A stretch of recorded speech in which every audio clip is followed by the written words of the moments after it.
రెడ్డి ప్రతి ఆడపడుచుని తన సొంత అక్క చెల్లెగా భావించి వారి పసుపు కుంకుమలను కాపాడాలి, వాళ్ళ భర్తలు, వాళ్ళ అన్నదమ్ములు, వాళ్ళ కొడుకుల ఆరోగ్య పరిస్థితి కాపాడాలన్న ఒక మంచి ఉద్దేశంతో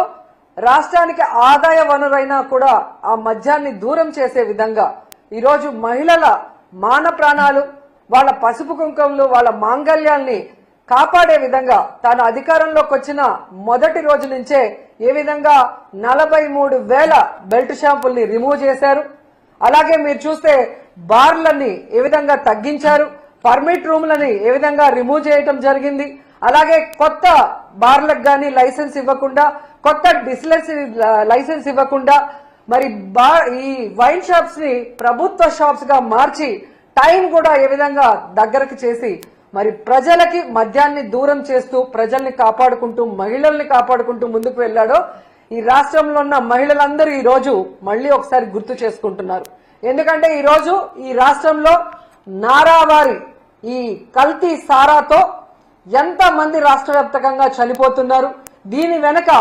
అంటే ఈ రాకెట్ వెనక పెద్ద పెద్ద వాళ్ళు ఎలా ఉన్నారో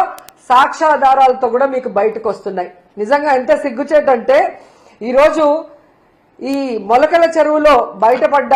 కల్తీ మద్యం స్కామ్ చూస్తే ఈ టీడీపీ నాయకులు అనేవాళ్ళు డెకాయిట్ల కన్నా బందిపోట్ల కన్నా ఎంత ఘోరంగా తయారయ్యారో మనకు అర్థం.